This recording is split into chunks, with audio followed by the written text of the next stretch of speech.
There's a force inside you right now that's either building your future or destroying it. It's not your circumstances. It's not luck. It's your mind. And if you don't learn to control it, it will control you. What I'm about to share changed everything for me. And by the end of this story, it might change everything for you too. 25 centuries ago, a prince named Siddhartha walked away from a palace, from wealth, from power, searching for one thing, the truth about suffering. After years of searching, he became the Buddha, the awakened one. But this isn't a religious story. This is about one of the most practical lessons he ever taught, a lesson about the mind that modern science is only now beginning to prove. A lesson that separates those who drift through life from those who master it. Your mind is like a wild elephant. Powerful, unstoppable, but completely out of control. And just like Buddha discovered, the secret to success, to peace, to everything you want in life, starts with learning to tame that elephant. Most people go through their entire lives never realizing they're being controlled by their own thoughts. They wake up anxious, checking their phones within seconds. They spend their days reacting, not creating. Jumping from task to task, thought to thought, never present, never focused, always somewhere else. Their minds race at night. They can't sleep because yesterday's regrets and tomorrow's worries fight for attention. They make plans they never execute. They start projects they never finish. They promise themselves change and then repeat the same patterns again and again and again. Sound familiar? That's because 95% of people live this way. They're running on autopilot, slaves to every impulse, every distraction, every passing emotion. They think they're free, but they're trapped. Trapped by an undisciplined mind. And here's the brutal truth. You cannot build anything meaningful. You cannot achieve anything great. You cannot find peace if you cannot control your own mind. Buddha understood this better than anyone. Before his enlightenment, when he was still Siddhartha the seeker, he tried everything to master his mind. He starved himself, thinking suffering would bring clarity. He meditated for days without moving. He pushed his body to the absolute limit. And you know what he discovered? Force doesn't work. One day, weak from fasting, barely able to stand, he heard a music teacher on a boat teaching his student about a stringed instrument. The teacher said, if you tune the strings too tight, they will break. If you leave them too loose, they won't play. The perfect sound comes from the middle way. That moment changed everything. Siddhartha realized the mind is exactly the same. You can't control it through force or neglect. You master it through balance, through discipline, through awareness. After accepting food and regaining his strength, Siddhartha sat beneath a Bodhi tree and made a vow. I will not move from this spot until I understand the nature of suffering and find liberation. For 49 days he sat, not moving, not running, just watching his mind. And what he discovered became the foundation of everything. Your mind is not you. It's a tool. And like any tool, it can be trained. Thoughts came like storms, distractions, doubts, fears, desires, memories. The mind screamed at him to move, to react, to do something. But he simply watched. No judgment, no attachment, just pure observation. And slowly, the storms began to calm. The wild elephant began to listen. On the 49th day, as the morning star appeared, Siddhartha achieved enlightenment. He became Buddha. But more importantly, he discovered something every single one of us can use. The untrained mind is the source of all suffering, and the disciplined mind is the source of all peace. Now, here's where this gets practical. Buddha didn't teach philosophy for the sake of philosophy. He taught a method, a practice anyone can use. And modern neuroscience backs up everything he said 25 centuries ago. Your brain is neuroplastic, meaning it physically changes based on what you do repeatedly. Every time you give in to distraction, you're training your brain to be distracted. Every time you react emotionally without thinking, you're strengthening that neural pathway. Your brain is like a path through a forest. The more you walk the same route, the clearer that path becomes. The undisciplined mind walks the path of least resistance, instant gratification, avoidance, reaction, distraction. That path becomes a highway. But you can build new paths, better paths, paths of focus, discipline, presence, and control. Buddha called this training the mind. Modern psychology calls it self-regulation. Athletes call it being in the zone. Successful people call it discipline. But it's all the same thing, learning to direct your attention intentionally instead of letting it be pulled in every direction.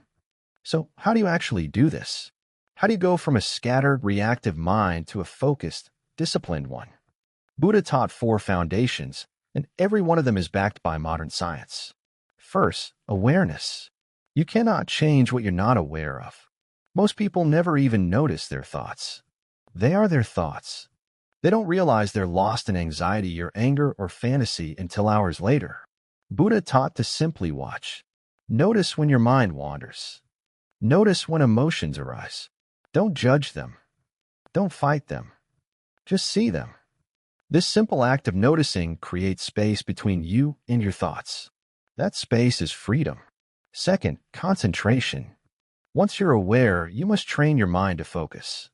Buddha used the breath. Why? Because it's always with you. It's simple. It's neutral.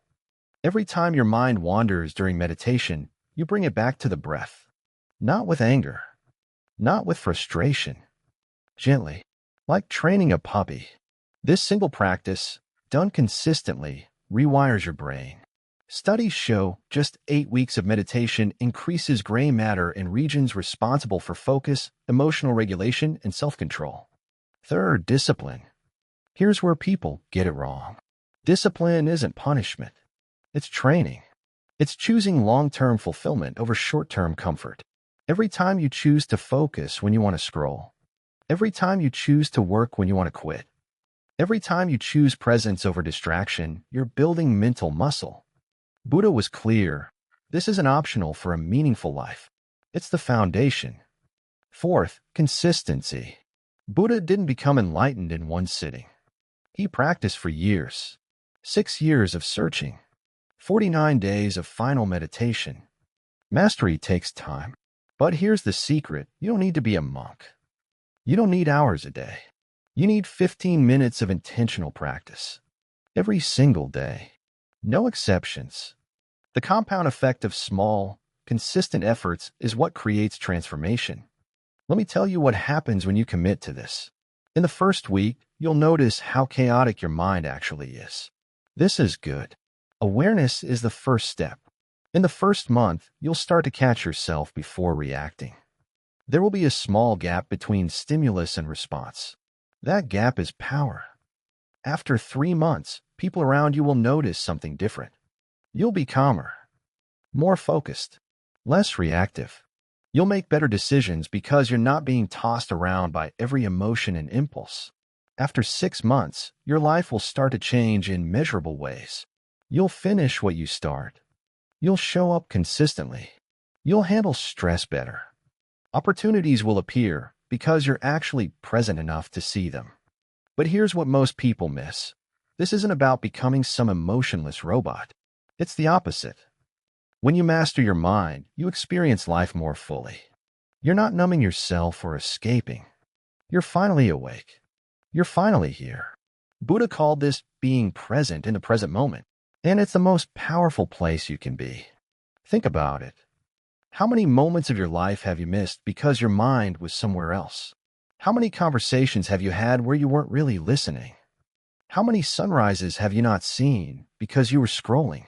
How many opportunities have you missed because your mind was too scattered to notice? The undisciplined mind robs you of your life. So here's my challenge to you. For the next 30 days, commit to mastering your mind. Not perfectly, just intentionally. Start with 10 minutes every morning. Sit. Focus on your breath. When your mind wanders, and it will thousands of times, gently bring it back. No judgment. Just practice. Then apply it to your day. When you're working, work.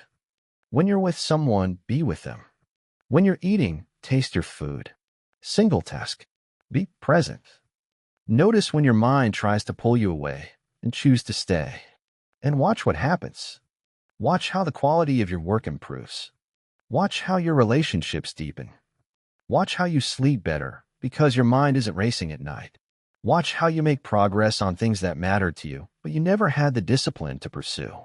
Buddha's final words before he died were, "Work out your own salvation with diligence." He didn't say pray for it. He didn't say wait for it. He said work it out. With diligence. With discipline. With consistent, focused effort. Your mind is the most powerful tool you will ever possess. It can create empires or destroy them. It can build a life of meaning or waste decades in distraction. It can find peace in chaos or create chaos in peace. The choice is yours, but you have to choose. Most people never make this choice. They let their minds run wild their entire lives and wonder why they never achieve what they're capable of. Don't be most people. Buddha wasn't a god.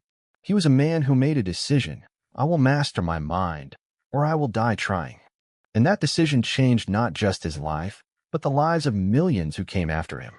You have that same power, that same choice, right now, this moment. Will you continue to be a slave to every thought, every impulse, every distraction? Or will you become the master of your own mind? The answer to that question will determine everything. Your success, your peace, your legacy, everything. So choose wisely. Choose today. And remember Buddha's words, the mind is everything. What you think, you become. Now go become what you were meant to be.